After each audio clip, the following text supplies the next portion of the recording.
I did when I did this chart is I looked at what's going on in her chart with Saturn, and she has Saturn at 5 degrees Virgo right up there right now, transiting. That's where it's at now, 5 degrees of Virgo. Okay. And what it's been doing has been squaring off to 8 degrees of Leo. Oh, you mean Saturn and Scorpio? Yeah, but I put Virgo, I'm sorry. 5 degrees Scorpio. So I know that all cardinal and all fixed and all, all fixed signs, for example, are going to be squaring in opposition to each other. Sometimes you'll have a square in opposition because of planets at the end of a sign moving into the next one. And it's still in orb, what we call orb. I'll teach you those orbs. We're going to learn them. I want you to study your handbook during the week and learn these orbs, learn how to see these aspects. So I'm looking mainly to get the crosses and the oppositions. Transit Saturn right now is sitting right here in the heavens. And it's afflicting Pluto, which is in the 5th house. What does the 5th house rule? Creativity. Creativity, what else? Play, children. Play, who said that? Good for you, good. Children, good. It rules your first child also, first child, 5th house. This has been an area of a great amount of trial for her over the last few months because it's afflicting a planet of what? Karma. What is it? Karma? Saturn, talking about? Pluto. Pluto. It's afflicting Pluto. Death. Death, good, very good. What else? Rebirth. Rebirth, regeneration, transformation. But one of the things that's happening with her in this chart is that the first child is being afflicted with a threat of what? Well, actually, it's my second child. It's my Second. first son. First My son. first son. Okay. So this is actually afflicting the first boy, actually. It's interesting. And what's happening is we've got a case of a child that is potentially going to die. It's something that Sherry is very psychic anyway. I mean, she's always had this strong sense, but she used to look at her chart and she said, I don't understand Pluto in my 5th house. That means one of my children's going to die before me. And her son has cancer. And he's been dealing with it. It's okay for me to talk about it. This is here. So he's dying of cancer right now, and he's got colon cancer. Right? Colorectal cancer. And he went to chemotherapy, and he did one session, and he said, I can't handle it anymore, so he's going to not do it anymore. And there's a kid that's spent his life as a physical trainer, physical fitness, everything right, does everything right. So you never can predict, okay? But this has been going on now. Back, the other date on this transit we did was August. We went back to, what year was that? December 2012, was that it? December 8th, 2012. Yeah, December 8, 2012. If you go back to that and look at the transit Saturn, it's setting exactly 2 degrees more, 7 degrees, Scorpio. And on that time, at that place, when that was at that square to Pluto, her husband died of a No, my what? stepfather. Stepfather, right? Died of what? Stroke. Suicide. Suicide. Oh my gosh. Okay. So the only point I'm getting at is that you see a very strong activity of Pluto going on here with Saturn transiting. And Saturn is in the chart right now. Everybody's chart is going around in that circle. It's touching on things. The bottom line is that it's in a planet, Pluto's in Leo, which in most all of our charts that are born in later years, Pluto is in Leo, because Pluto moves very slowly. How many of you have Pluto in Leo? 1, 2, 3. You don't? Sure. Do you? You've How do I got. know? You do? How do I know? Oh, no, I'm I sorry. don't. No, I don't. Let's look at it. Okay. Pluto is sitting right. Virgo. Where's Pluto? See that Virgo? Oh, here it is. It's in Virgo. Yeah. Which is in Virgo. Yeah. So, okay, Mine is so also in Virgo. Virgo, so younger because it's, as it moved, the older generation would tend to have Leo, because it takes a long time to move through there. So we all have Leo, The Leo, older generation. yeah, no, we're the older generation. So, yeah, I mean, it just moves very slow. So, anyway, what I'm trying to show here is basically the power of these influences. Obviously, we don't have transit work on all your charts, okay? If I did a reading, I would be looking at transits, and I'd be looking at new moons, and I'd be looking at what? Progressed moons. Those are the things I look at when I do a chart. And that's where you get a lot of witnesses.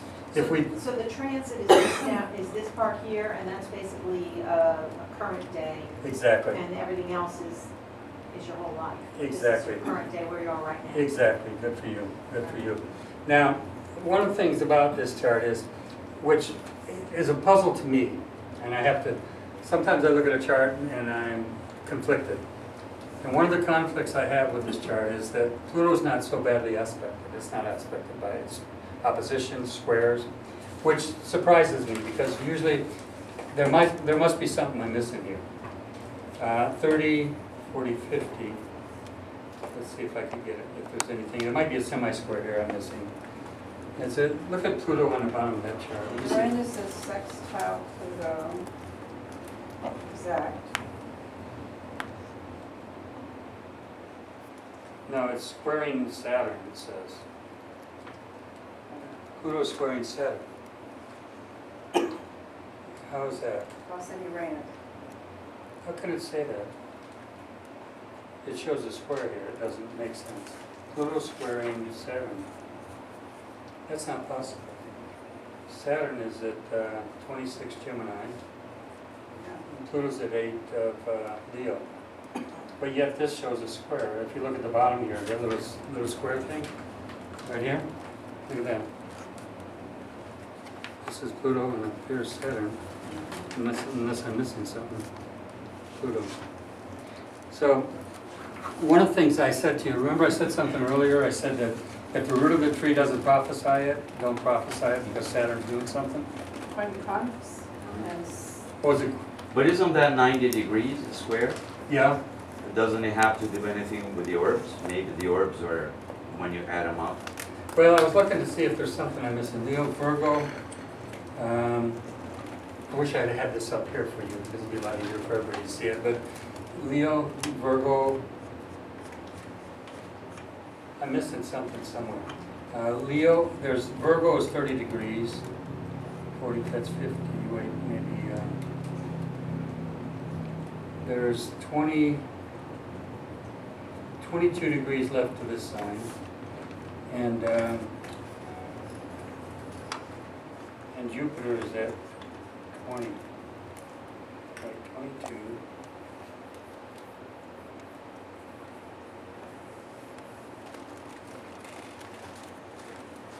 Wait, 22.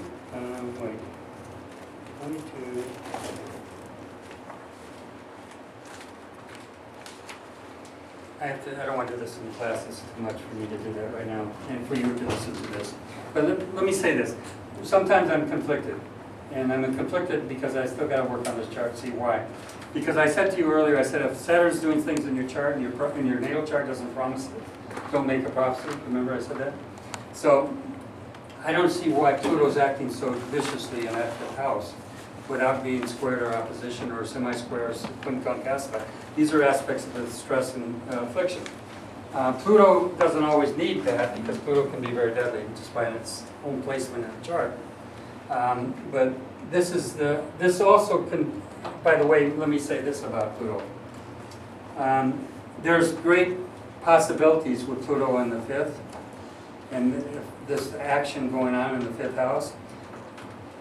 Pluto is resurrection and regeneration and rebirth, which means that your sun may somehow magically, miraculously transcend this.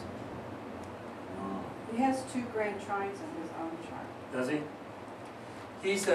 I get a feeling that, we don't have his chart here, but I'm not doing it right now, but the point being is, whenever I see Pluto, I ask myself, is it the caterpillar that becomes a butterfly? Nobody would have ever expected it to happen. That's what Pluto is. And it's in Leo, so maybe Leo is gonna come out of The that well is very and well. regenerate, right? Yeah, it's in her chart, but it's talking about her. Oh, that's her chart. I thought Yeah, it was it's her son's. chart. No, it's her chart. Oh. But it's prophesying, it's predicting something. Okay, the bottom line is that when we do charts, what I want to do by next week, I'm going to have your chart up on this computer, so we can do it as a On group. December 8th, I was on the suicide. That day Uranus was in the first house in Aries and shot himself. Oh, wow. And And- it was, that was an unexpected phone Yeah. call that I got. Did he have any ailments along? Yeah, he got COPD and he's trying to take care of my mother and himself. So there were a lot of other things Yeah, going on no. in that case, No. yeah. I don't judge that, I mean, people say, oh, it's terrible, I mean, it does a lot to the family, of course, but I also know that, I think there's a time when we can check out, I mean, so why go through years of hospitalization and suffering when, I mean, a horse breaks his leg and kill it. I mean, anyway, okay, let's go ahead and let me do one more real quick here. Before we do that, let me go through a couple things. I want to show you some things. Let me get. Remember, we've got. Let me do this.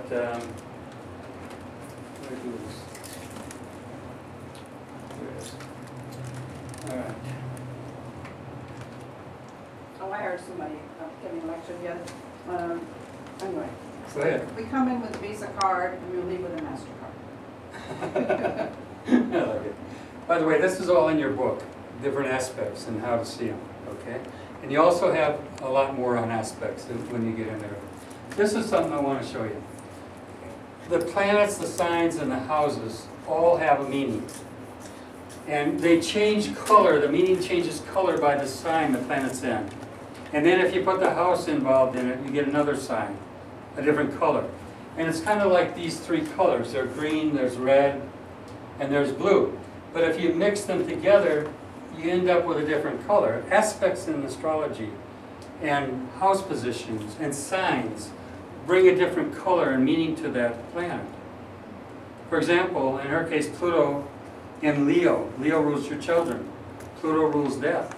There's a color there. It's in her case, it's even in the 5th house, which is a double intender, because the 5th house rules children, right? So, Sherry used to look at that, being psychic. She's a very psychic woman, she's got a strong sense of things. But she used to look at that and says, is it possible I'll lose my child before I die? Will I lose a child? I have that too. You have the same? Now you're making me nervous, yeah, I have that also. Okay, well, we'll look at it, okay? And I'm not here to put fear in anybody. We walk in faith, okay, not in fear. So don't use this as a fear tool, okay? I know it's, so the planets are the energy, the signs are the attitude, the houses are the area of your life affected. Get clear on that, okay? The house positions never change. The first house is always on the left side over there, okay? Now, there's one more thing about a chart. The most elevated planet in the chart is the most powerful. In Sherry's case, what is the most powerful planet in Sherry's chart? Elevated means the highest of all. Now, look at that chart on there. What's the most elevated? Huh? The moon? The moon. It's right here above us when you're born. She's born. The moon. So the top of the chart. Exactly. This is the 10th house, by the way. Okay? And career house is Capricorn. It's also the house of career. The 10th house and the sign both are compatible because the 10th house is very Capricornian. Saturn rules it. Capricorn is on that house. So you got two things indicating career, the Capricorn sign and the 10th house.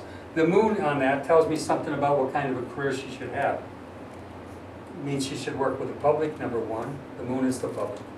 The moon is shaping other people's lives emotionally and helping them emotionally. She should be a counselor. She should be, quite frankly, a hypnotist. You should be working with hypnosis. Because the subconscious mind, you're good at understanding that part of the human psyche. Dealing with the public. Exactly, yeah. So, and the 10th house is the public. Is it on the cusp or is it actually on the 10th? It's right inside the 10th. Inside? Yeah. No, I have nothing in the 9th or the 10th, nothing at all. Huh? I have nothing at all in the 9th or the 10th. Well, you just can't So do, my- you're not worth anything, you can't do So it. my most Got no elevated, career. my most You're a pauper. elevated is one of the others now. Yeah, your most elevated planets are actually a lot of elevated. You got Mars and Moon elevated up here. You've got Sun and Mercury and Venus over here, Okay, highly so mine elevated. are elevated in the other houses then? Yeah, and it's not about being in the house that matters, it's about understanding what the influences are. Mhm. Those are the areas I'm working in this Yeah. time. Yeah, you know, your moon is in Leo, it's in the 11th house, and it's with Mars, which, remember I told you, is social action. Also working with women, moon in Leo, with Mars, and dealing with, you would be very good at working with social organizations that are dealing with, quite frankly, anything to do with Mars moon. What do you think that might be, Mars moon? Anybody? Got it? Violence. Healing. Good, who said violence? Okay, and what's the moon? Women, Domestic violence. yeah, you know, like, Things that. Yeah, that upsets me. yeah. You would do good at working as a crisis counselor for people that have been subjected to violence by men. You see that? I'd rather be a guidance counselor for young children. Well, that's the same. What is the moon? What's the moon? The Moon. child, the formative years of the Oh, child. okay. It's all the same. It's the formative years of the children. So, you know, you have a great capacity to work on a social level, as a social being in terms of affecting people's lives that way. So, get back to this. I want you to understand these different. The planets, the energy, the signs are the attitude, and the houses are the area of life affected. Keep that in your mind, okay? That's important for you to understand. All right? Okay. Okay, this is in your book. I hope you guys will study during the week. Don't just throw them down and say, I'll get it next week when they come, because you can learn a lot of it. I put a lot of my life in that book, quite frankly. There's a lot of stuff there. Okay? This is an important little thing. I don't know if it's in your book or not. It might be.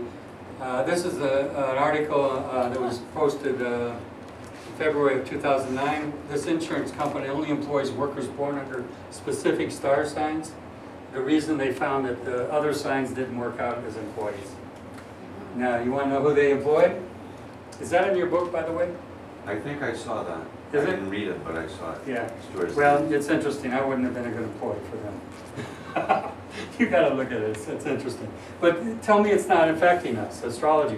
Who would think you go to work or go apply for a job someplace and a company doesn't hire and you never knew why, but it turns out because your sun sign didn't fit their category, well, they found to be good workers.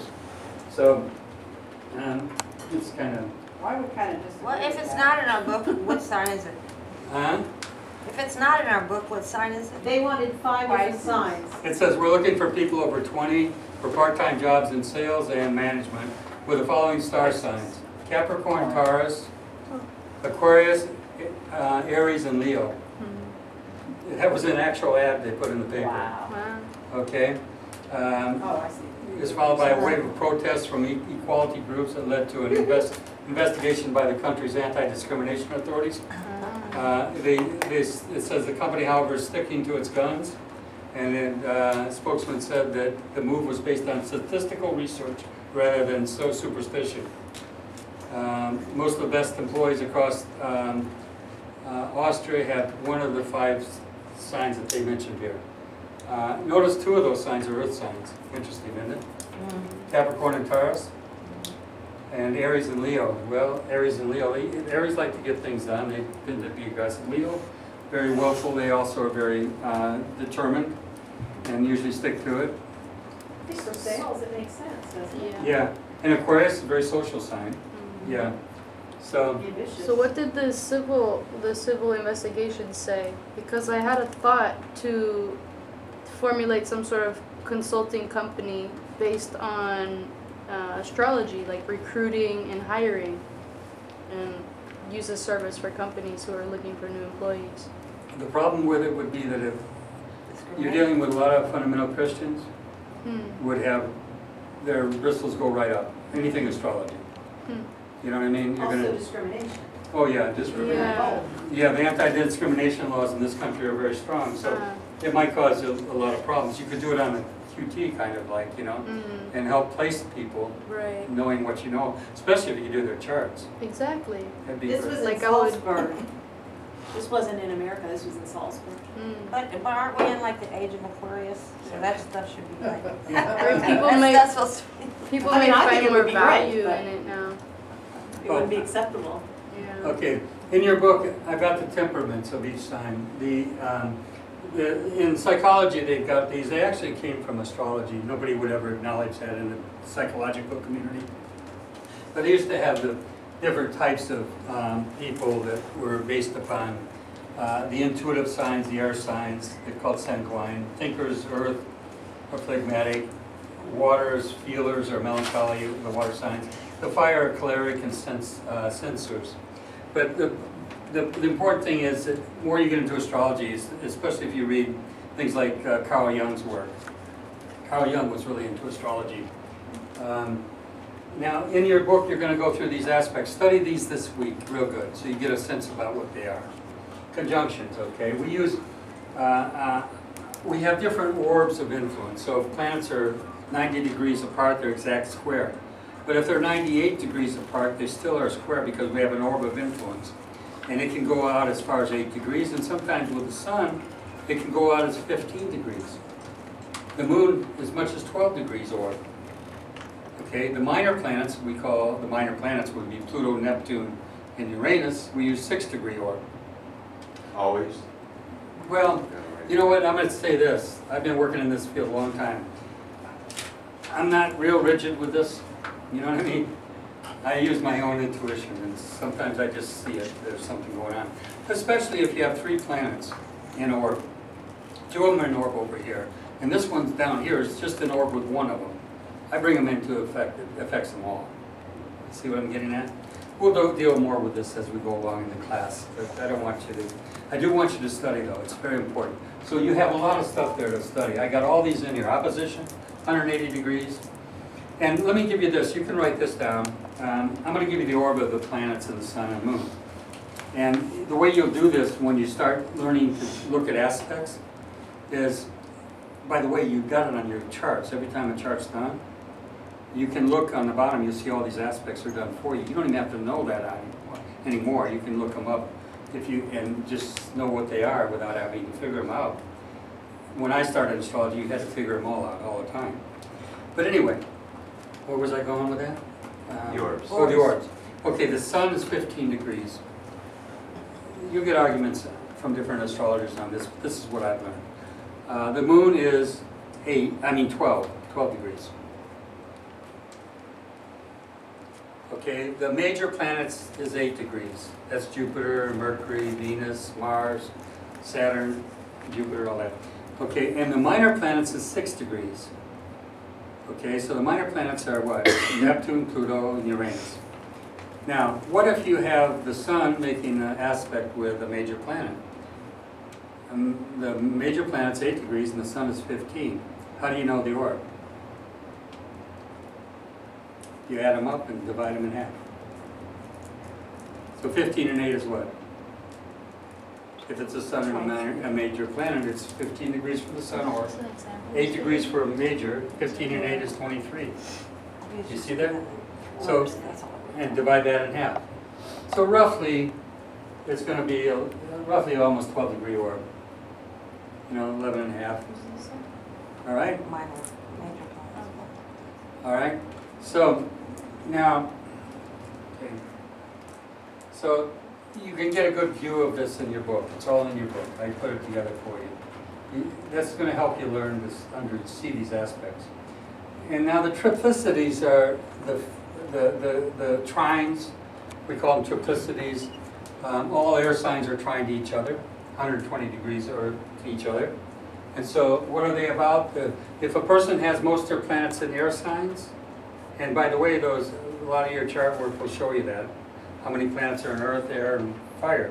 But if you're mostly air signs, all your planets, you're going to be mostly dedicated to what? Social communication, peacemaking, humanitarianism, everything to do with the social order of things, and communication, teaching, all that stuff. If they're mostly in water signs, that tells a whole different quality. You're very emotional, sensitive, sexual, psychic. Okay, what are the water signs? Quick, anybody? Cancer, Huh? Scorpio, Good. Pisces, Good. You got I it. forgot the last. You did it. You said, I Oh, thought did so. I say? Cancer? Aquarius, yeah. No, not Libra, No. I'm not Aquarius. You got Cancer, Scorpio, and Pisces. Okay. Oh, 3. Yeah, there's just 3, and they're all 120 degrees from each other in the chart. Okay? So, okay, whoops, let's come back here. We're getting to where I want to show you right now. The other ones are the fire, which is what I am, mostly fire. You wouldn't know that, would you? The preacher. Enthusiastic, daring, of course, or stupid, it doesn't always be daring. Romantic, inspirational. I mean, of course, I'm going to put nice things, it's all about me, right? So, anyway, and the earth signs, practical, resourceful, ambitious. We say a person's down to earth, that came from astrology. If you're down to earth, you know, you have, you know, stabilizing qualities. Okay, you tend to be more practical. So, let's look at some of these. If we have Mercury and the Moon, they're both very subjective. The Moon and remember Mercury had the crescent at the top? They're very receptive. That's how you learn, by being receptive, right? By Mercury. And the Moon is, of course, emotionally very, you know, receptive. So if you have, in this case, where I put some of this in your book, I think it's in there, Mercury and the Moon are subjective and very dependent upon other signs and aspects to get their meaning. But if you have a good aspect between Mercury and Moon, does a Mercury-Moon aspect, good aspect, always mean a trine? No. It could be a sextile, that's 60 degrees apart. These are good aspects. It could be a semi-sextile, 30 degrees apart. You see? It doesn't have to always be, you know, we're not talking squares and oppositions, we're talking good aspects. And if there's good aspects, it gives good thinking under emotional pressure. Well, why would we say that? Mercury rules what? Thinking. And what's the Moon? Emotions. If they're in harmony, what does that show? Balance. Good, balance. Let me tell you something. There's one of the things I remember learning in my early years of astrology, and I don't always say it because if somebody's got it in their chart, they think, oh, you know, they get offended by it, but a Mercury afflicting Moon can be a fool. What do I mean by that? I've seen it many times. I've seen this actually be active and true. Mercury afflicting the Moon means that somebody that is under emotional influence, heavy emotional, maybe they're at a ball game, and they're excited and they're all emotional. They'll say things and act out in a way that's very foolish very often. They behave sometimes in a way that's very out of character. And it's something that is kind of childlike. The Moon can be very childlike, okay? Immature. The Moon is immature in your chart. It's our part of us that's kind of immature. So look at this. So good thinking under emotional pressure, excellent memory, retentive mind, mind, emotions in agreement. That's a good aspect, isn't it? We've been talking about a lot of negative aspects, but I want you to see the good ones here now. Mercury to Venus gives pleasing conversation and refinement of speech. A happy mind, knowledge of beauty and art. Now, when I say a happy mind, because Venus is basically a very loving quality. You find people that have Mercury afflictions from Mars and Saturn, very often will be use a lot of cursing. Okay? Especially Saturn, the accusing mind, the accusing spirit, if it's afflicting Mercury. So you can sit down with a chart and you can see a lot about people, okay? Doesn't mean that everybody hasn't overcome that. Usually when they're younger, you'll see some of the worst sides of things. As people get older, of course, they start to grow up and mature. But these aspects are still there. I have Mars squaring my Sun and Mercury, okay? My worst quality of mine is my temper. I know it, I knew it, and you know, remember one thing I'll teach you in this class is to praise and give thanks and trust in good. Praise it all. It's all working together for the highest good. That's the kind of faith I want you to have.